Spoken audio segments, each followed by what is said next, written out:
Graça e paz, amados de Deus. Você está no nosso point teológico. Para você que não me conhece, sou o pastor Anderson Porto. Estamos aqui nas internet da vida compartilhando conhecimento. Pois é, estamos aí para mais um vídeo comparativo. Dois comentários de Gênesis aí de peso, alto nível. Comentário de Gênesis e Esperança. Estou mostrando aqui o volume 1, né? Porque o texto que nós vamos comparar fica no caso aqui o volume 1. Ele é composto de volume 1 e volume 2, né? Você sabe.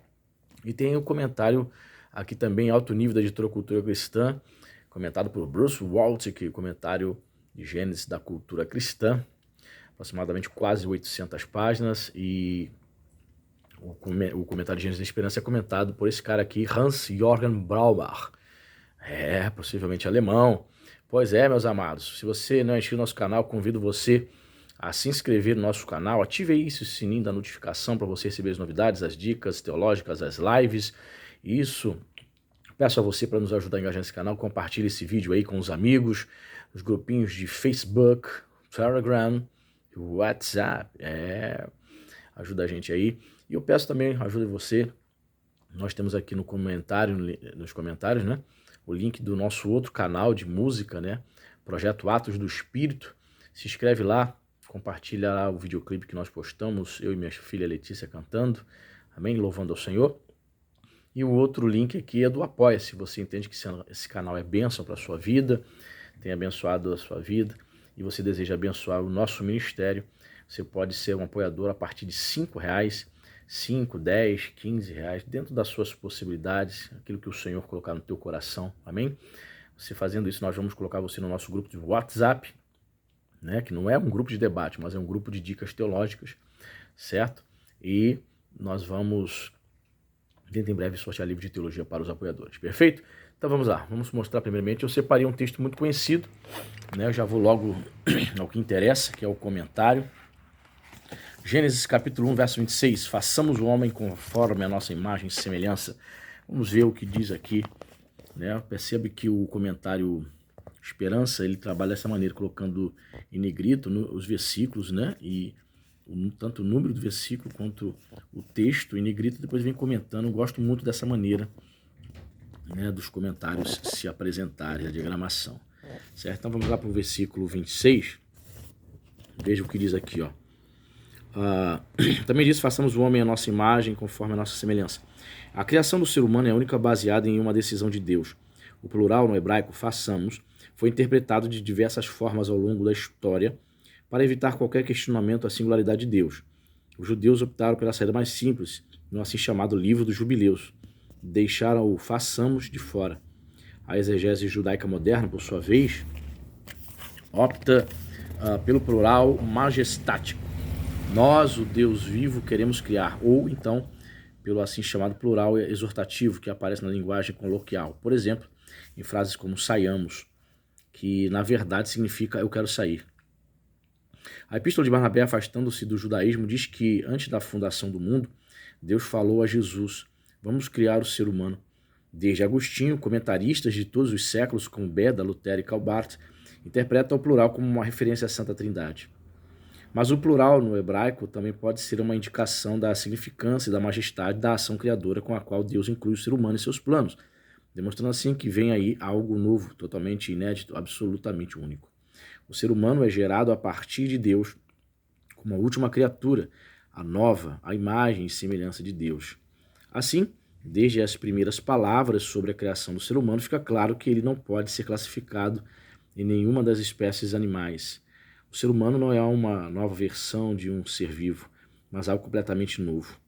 O hebraico expressa a imagem e semelhança de Deus no ser humano por meio de duas palavras, que com significado muito próximo e eventualmente sinônimo, descreve ênfases diferentes desta semelhança. A maioria dos estudiosos deriva o termo zalan, de zalan, cortar, partir, retalhar, que não aparece no Antigo Testamento. Zalan significa igual ao original, cópia do Criador na criação. Nas demais ocorrências, no Antigo Testamento, refere-se principalmente à escultura, imagem plástica, estátua, mas às vezes também ídolo. A derivação antiga e amplamente desprezada de zel, sombra, recentemente voltou a ser aceita. Neste caso, a imagem é, assim como acontece com a sombra, uma cópia do original em sentido reduzido. Unindo ambas as explicações, o ser humano como uma cópia de Deus representa a soberania de Deus neste mundo como se fosse um monumento ou escultura. Ele testemunha o senhorio de Deus. No entanto, a correspondência não é a identidade em si, mas um reflexo nebuloso. A diferença entre Deus e sua imagem na Terra fica ainda mais clara pela segunda palavra usada para a semelhança, demut. O radical damar resulta em um substantivo com o seguinte significado: semelhança, cópia, correspondência. O ser humano é criado à imagem de Deus. Ele representa Deus neste mundo. Ele pode corresponder a Deus, isto é, foi criado de forma que algo possa acontecer entre o Criador e a criatura. O Criador formou sua criatura de forma que possa falar com ela e ela possa ouvi-lo. Este significado especial, perceptível pela palavra demut, é detectado pela exegese judaica já em Zalan. Zalan expressa um relacionamento que só pode ser desenvolvido entre personalidades. O ser humano está face a face com Deus. Aqui ele vai colocando aqui as referências. Vai concluir aqui. Né? Ao manter sempre os dois termos em mente, a cópia e a correspondência, evita-se o erro de limitar a imagem e semelhança de Deus somente ao intelecto do ser humano. A aparência física do ser humano não pode ser excluída da imagem e semelhança de Deus. O ser humano como um todo foi criado à imagem e semelhança de Deus. Esta imagem e semelhança de Deus não está apenas em sua natureza intelectual, mas também abrange o corpo. Olha só a declaração interessante. No pensamento bíblico, a alma e corpo nunca são separados, o que explica o fato de o Antigo Testamento supor a sede da alma nas entranhas, por exemplo, nos rins, nos ossos ou no coração. O ser humano como um todo é marcado por Deus. Também o Salmo 8 fala da imagem e semelhança de Deus, o único texto do Antigo Testamento, fora de Gênesis 1:26, que aborda esse assunto. O Salmo 8 dirige-se a Javé. Sobre o ser humano está escrito que ele é pouco menor que Elohim. Nesse contexto, o ponto da comparação é, sem dúvida, o mundo dos anjos, seres da corte celestial formados à imagem e semelhança de Deus. O ser humano assemelha-se aos anjos e é concebível que a decisão de Deus, façamos o homem, inclua também os anjos. Interessante a opinião dele, né? Aí termina aqui, aí já vem aqui o versículo 27, certo? Então ele dedica aí uma página e meia, né? 2 páginas, né? Um trecho daqui, outra página aqui, 3 páginas, certo? Então vamos ver o que o Bruce Waltke vai comentar sobre esse versículo, façamos, ok? Versículo 26. Tem aproximadamente quase 800 páginas esse comentário, tá? Olha lá. O haja, ou seu equivalente em pessoal dos 7 atos criativos precedentes, é substituído pelo façamos, pessoal. Apenas na criação da humanidade é anunciada a intenção divina de antemão. A fórmula, e assim se fez, é substituída por uma bênção tripla. Dessa maneira, o narrador coloca a humanidade mais próxima de Deus do que o restante da criação. Nossa! Veja também 3:22 e 11:7. Vários referentes têm sido sugeridos para nossa. A interpretação cristã tradicional, segundo a qual o pronome representa uma pluralidade dentro da divindade, recebe algum apoio textual e satisfaz a teologia cristã da Trindade. Aqui embaixo, esse comentário ele traz muitas notas de rodapé, olha. Voltando aqui. Uma pluralidade de Deus é apoiada pela menção ao Espírito de Deus em 1:2 e pelo fato de que a imagem em si é uma pluralidade. Essa interpretação explicaria também as mudanças no texto entre o singular e o plural. A principal dificuldade com essa opinião é que os outros 4 empregos do pronome no plural, com referência a Deus, não parecem se referir à Trindade. A explicação que melhor satisfaz todos esses usos do pronome é que Deus está se dirigindo aos anjos ou à corte celestial. Olha quantas referências. Uma opinião mais ou menos parecida com a do Esperança, né? Parece que nas 4 ocorrências do pronome nós para Deus, refere-se a nós quando os seres humanos estão invadindo a esfera celestial e ele está decidindo seu destino.